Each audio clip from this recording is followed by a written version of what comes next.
you tell me a little bit about your background? Yeah, so I come from a tech entrepreneurship background where I got my start in mobile technology and mobile apps. Had my kind of bumps and bruises in the space there, but learned a lot.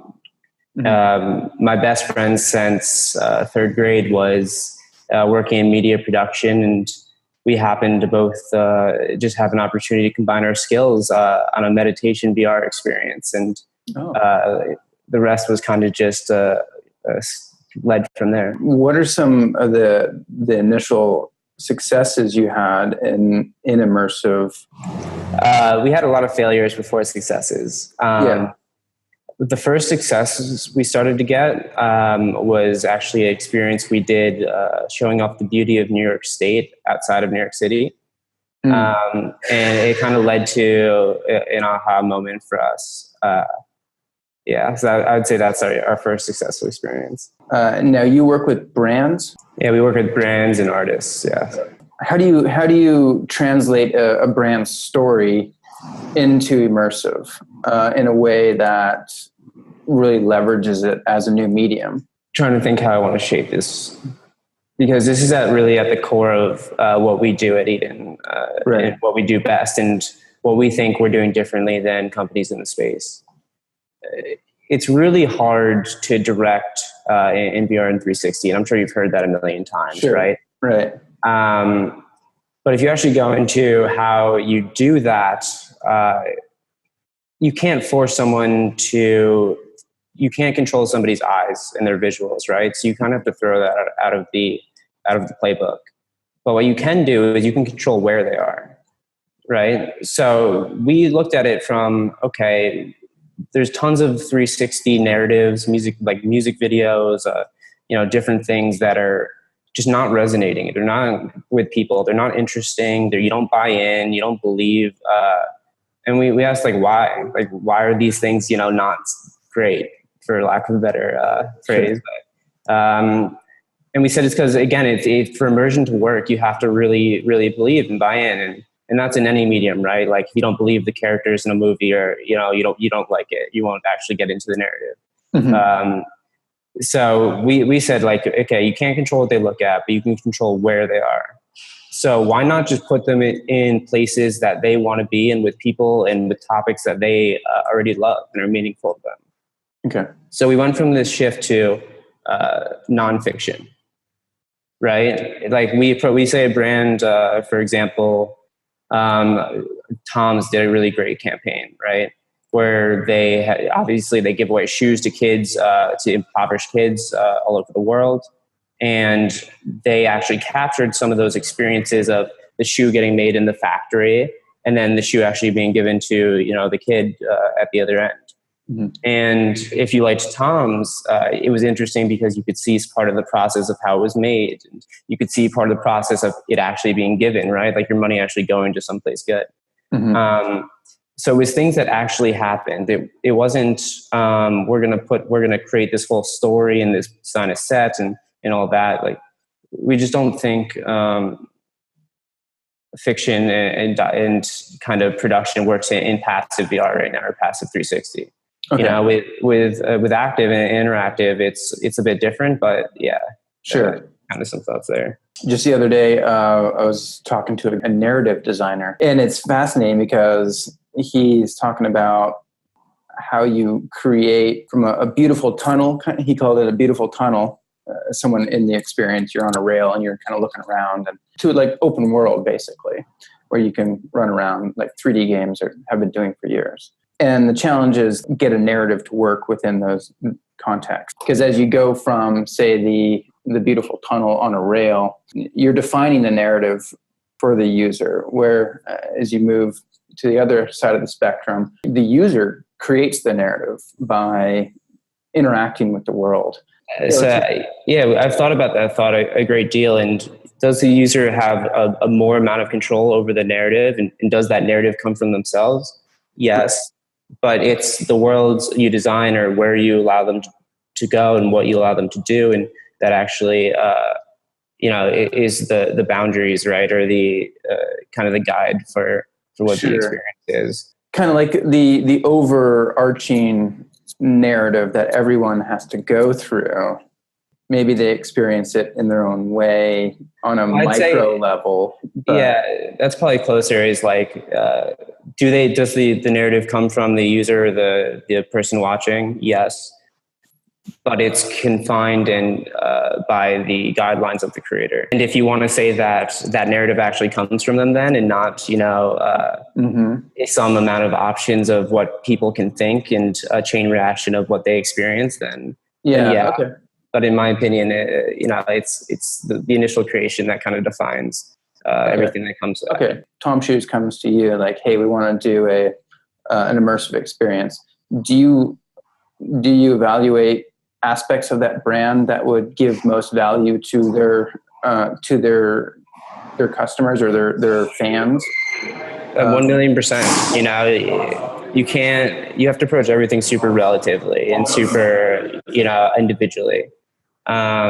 Especially when you don't have necessarily a defined playbook or a ton of wealth of really successes to go off of. I think the best way is to really get into that is to again approach everything on an individual basis, know what matters to a brand, know what they're trying to do with it, whether it's sell shoes or whether it's increase their social media following or whatever the case may be. The most underrated aspect of immersive, maybe something that wasn't apparent until you really got into it, some unconventional wisdom you gain through experience. I'd say one unconventional thing besides kind of the nonfiction emphasis or the things that mean something to somebody already emphasis is what we found kind of with demographics. Okay.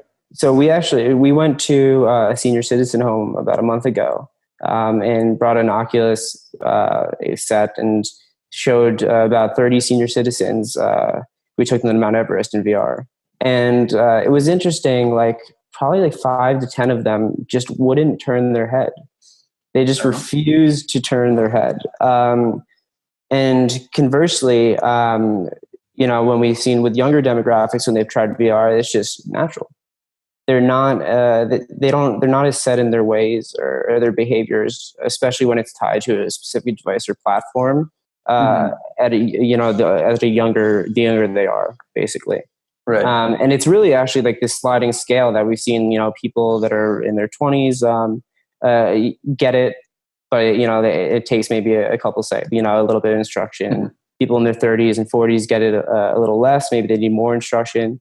People in their 50s and 60s take even longer and get it. And again, when you get past that, it's sometimes they don't even understand how to or interact with it. Right. No matter what you tell them. So when you're doing something for a brand, understanding the demographics that you would be targeting, do you have to build in instruction into the experience? Is there a way to naturally get an older person to, turn their head? Or people do and follow and pursue what's meaningful to them, right? So say we do an experience with R.L. Grime or someone like Bauer, right? We like if you're a fan of that artist, your attention is going to be drawn, to him, right? Your attention is going to be drawn to, say, your producer, right? And he's creating a song in the studio. Your attention is going to be drawn to his technique for creating the song, or it may be again drawn to a glowing neon sign of like martini glass, right? Okay. But like whatever is meaningful to an individual user in some way, whether it's sensory, interesting, whether it's deeper meaning than that. That's kind of how I think we approach direction, but also just a successful experience. Because people want to see that extra context, that the gaps between the meaningful moments. Mm-hmm. But if the meaningful, things aren't there at its core level to them, it's just not going to work. So I wrote down people pursue what's meaningful to them, and as far as being able to direct someone through an immersive experience. Do you think there's going to be, now this is something that's interesting that I'm hearing, for instance, I interviewed an actor And he says that actors who are theatrical actors who Yeah, I was going to say, understand, theater trained. Yeah. yeah, are potentially better suited for this medium because it's more aligned with what they've been up to. From a standpoint of, say, someone creating an experience for a brand or just a story, is there a skill set that may be better suited for immersive experiences? I mean, I agree with the point that, it's VR, or especially like live action, fictional narrative VR is some combination of theater and, making a movie, right? And as a kind of a tangential off that, to kind of answer your question, I would say like a lot of traditional media skills like editing and sound production translate very well. But to kind of fit this into what we've been talking about already, we don't use actors. Like brands have enough kind of superficialness or inorganicness in advertising, right? So why not just capture actual meaningful moments? I hate to keep using the word meaningful, but why not just capture actual, awesome moments between a brand and interacting with their customer or their fan? Is so much more powerful. Yeah, so much more authentic. Authenticity is probably, again, is one of the things that's tough in VR.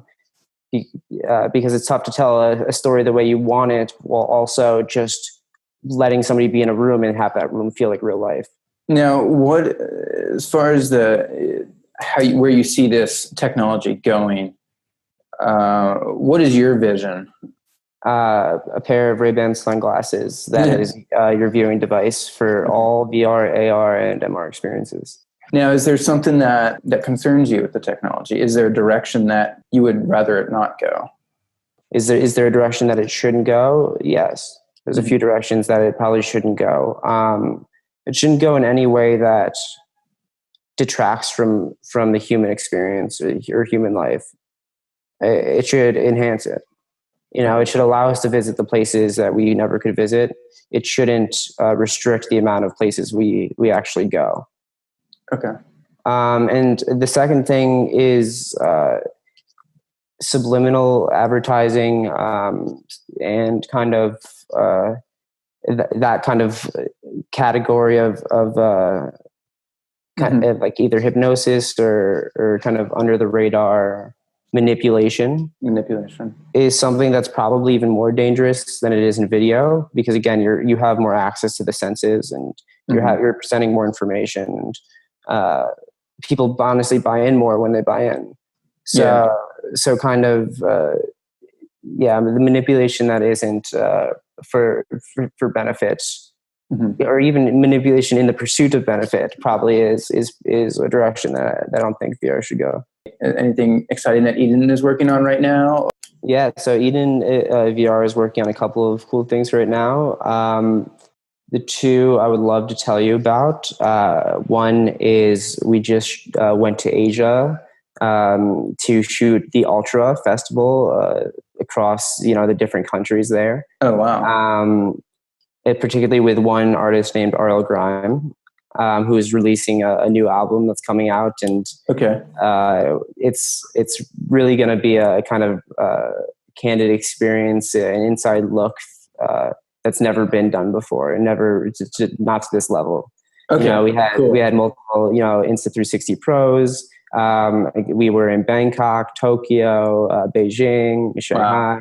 Wow. Seeing some of the most beautiful visuals in the world, and also seeing that being in the same room as one of the top EDM creators right now. Wow. And so that's one thing that's people can look out for on the horizon that we're really excited about. And the second is we actually are developing a Microsoft HoloLens experience with the New York Institute of Technology and Robot Labs. Cool. That's actually going to let students or people anywhere visualize concepts like sine waves and interact with them in real space and kind of learn in a classroom setting via anywhere. Right on. Last month, I was at Microsoft for a week-long event working with the mixed reality and Azure Cognitive Services teams. And man, I mean, I've messed with the HoloLens before, but adding the cognitive services, the natural language processing, and computer vision, it just totally opened up the HoloLens as a device. So you just talk to the application with their language processing, and it's a lot of fun. And I'd love to do more HoloLens development with cognitive services running in the background. So, yeah, that's going to open it up a lot. I think the thing with HoloLens and most VR devices, and we consider VR, cross reality kind of umbrella, et cetera. Yeah, exactly. Is again the form factor, right? Like, right. If you don't already have a device on you, it's the use cases for it are so limited and so much less than they would be as if you have that. Mm-hmm. And again, the best example is the mobile phone, right? Mm-hmm. How many apps wouldn't exist without the ability to take it with you and pull it out at a moment's notice? Have it be in every location, right. Be a daily item that's on you. Right. And, if you have to pull something out of a case or strap it on and ruin your hair, or right. not be able to see for a bit, these are all things that are just limiting the amazing potential that VR has to change everything in our lives. Totally agree. Yep. Authenticity. That's my takeaway. Especially in passive. If they're active, it's a little bit easier because we've had experience with video games, and we can interact with the characters a little more, and you can just have avenues, right? Like branches of whether you look at the door and something pops out, or you poke a character and he throws you off a cliff. But if it's passive and you don't have the interactivity, don't make people buy into anything more than they already do. Again, like VR is all about kind of freedom and letting people do what they want whenever they want and be where they want. And so if you just think about that and let that happen, like put them where they want to be, or allow them the option to be where they want to be, and don't force them to buy in or go down a certain plot narrative or look somewhere. So, like, people are trying to direct people with like to look one place because they'll miss part of the narrative. They don't look here and then branch here with the sounder. It's just people like to look at the floor, like look in the total opposite direction, smell the flowers, and you shouldn't shy away from that. You should encourage it and have beautiful flowers. Okay. Yeah. Excellent. Awesome. Well, again, really appreciate you taking the time. I certainly got value out of what you said, and I know other people will too, for sure. No, thank you for your time as well. I definitely appreciate what you're trying to do. Cool. And your vision for all of this. So, no, rock on. Thanks, Nathan. Bye.